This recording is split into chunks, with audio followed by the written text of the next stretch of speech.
등경, 이 등경이 뭘까요? 요한계시록 1장 20절입니다.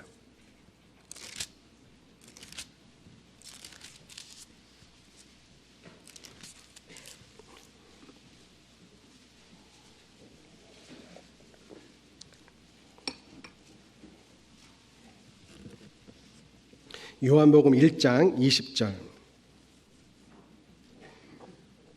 같이 한번 읽어보겠습니다. 내 본 것은 내 오른손에 7별의 비밀과 7금 촛대라. 7별은 7교회의 사자요 7촛대는 7교회니라.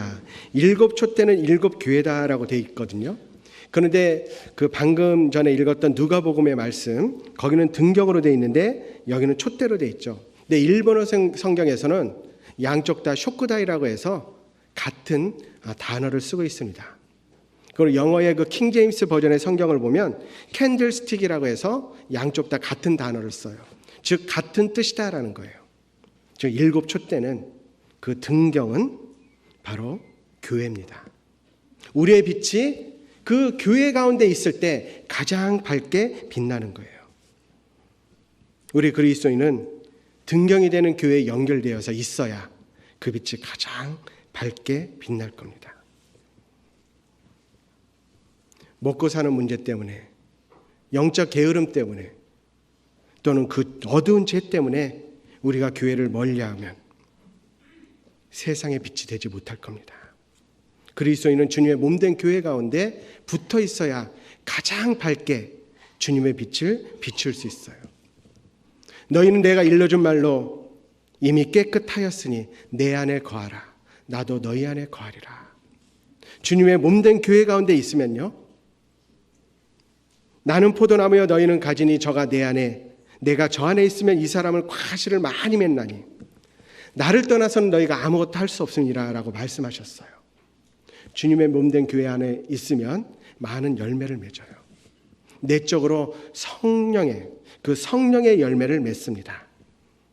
오직 성령의 열매는 사랑과 희락과 화평과 오래 참음과 자비와 양성과 충성과 온유와 절제니 그 열매가 많이 맺혀지는 거예요. 그러한 열매가 맺혀지면 그것으로 인해서 그것이 빛의 역할이 되니까 그 빛은 많은 사람을 인도해서 많은 전도의 열매를 맺는 그런 원동력이 될 것입니다. 그 시작은 바로 교회 가운데 있는 거예요. 다윗이 범죄를 지었어요. 왜요? 왜 범죄를 했습니까? 다윗의 큰 범죄의 시작은 모든 병사가, 군사가 다 전쟁터에 나갔는데 자기 혼자 남았잖아요. 혼자 있으니까 마귀의 밥이 된 거예요. 같이 있어야 됩니다. 그리고 등경 위에 있으라라고 했죠. 그러니까 등경 위에 있으라라는 것은 있어야 될 위치가 있다라는 거예요. 우리가 있어야 될 위치가 있어요. 등불은 있을 것이 등경 위가 되는 것처럼 우리가 있어야 될 것은 무엇일까? 내가 있어야 될 영적인 위치와 육신적인 위치가 있습니다. 영적인 위치, 육신적인 위치. 주님이 말씀하셨어요. 형제들아, 각각 부르심을 받은 그대로 하나님께 거하라. 있어야 할 곳에 있어라 라고 말씀하셨어요. 교회 안에서 주신 위치가 있고 또 나의 직장, 학교, 가정에서 주신 위치가 있어요. 모두 다 지켜야 됩니다. 영적인 위치는 뭐죠? 내가 있어야 될 곳, 말씀 안에 있어야 되고 교회 안에 있어야 되고 사랑 안에 있어야 되고 교회 직분 안에 있어야 되고 복음을 위한 전투의 위치에서 떠나지 않고 그것을 지키고 있어야 됩니다. 세상에서의 위치는 일하는 위치가 있을 수 있고 또 가정에서 부모의 역할, 아들의 역할, 자식의 그런 위치가 있을 거예요. 그 주어진 위치에서 우리에게 행할 것을 말씀해 주셨습니다. 그것을 온전히 행할 때 우리 안에 있는 주님의 빛은 아주 밝게 타오를 거예요. 너는 내 자리를 떠나지 말라라고 하셨습니다. 그 자리를 떠나지 않고 허리에 띠를 띠고 등불을 켜고 서 있으라라고 말씀하셨어요. 주님께서 우리에게 주신 영적인 위치, 교회 안에서의 위치, 교회 안에서의 역할이 있습니다. 또 우리의 육신적인 위치, 어느 곳에서든지 우리는 주님의 빛과 주님의 소금의 역할을 하는 것, 그것이 주님의 뜻일 겁니다. 또한 주님께서는 우리에게 말씀하셨죠. 자, 고린도후서 2장 15절.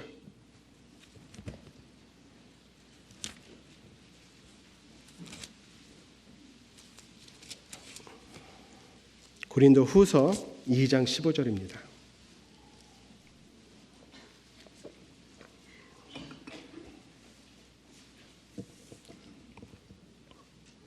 고린도후서 2장 15절 같이 한번 읽겠습니다. 우리는 구원 얻는 자들에게나 망하는 자들에게나 하나님 앞에서 그리스도의 향기니. 우리는 그리스도의 향기다라고 말씀하셨습니다. 꽃이 아름다운 향기를 낼 때 벌이 오는 것처럼, 나비가 오는 것처럼 우리가 주님의 아름다운 향기가 되면, 아름다운 향기가 우리를 통해서 퍼지게 되면 많은 목마른 굶주린 이뤄진 영혼들이 우리에게 올 겁니다. 제가 마지막에 선교를 했던 곳이 야마가타 교회였는데, 야마가타 교회 형제 자매들의 모습, 정말 그 산 한가운데 있으면서 정말 열심히 살아가는 형제 자매님들이셨어요. 정말요, 말할 수 없는 많은 어려움, 그 고난 속에서 최선을 다하며 살아가는 그런 형제 자매님들. 그렇게 신앙생활을 하면서 믿음의 역사와 사랑의 수고와 소망의 인내 가운데 살아가시는 그러한 분들이었습니다. 그런데요, 그 형제자매님들의 어떤 모습을 보는 주변 사람들의 반응이 어땠냐면, 말씀은 별로 관심이 없는데 처음엔 우선은 나도 저 야마가타 교회 사람들의 분위기 속에 들어가고 싶다라는 거예요. 그 사랑하는 그 속에. 그리고 나도 이 사람들처럼 되고 싶다라는 거예요. 그 어떤 고난 슬픔이 있어도 주님이 주신 기쁨과 위로로 넘어가는 그 형제 자매님들. 그래서 결국 말씀을 듣고 구원받는 사람들이 많이 있었습니다. 그리스도의 빛과 소금, 그리스도의 편지, 그리스도의 향기가 되어야 될 겁니다.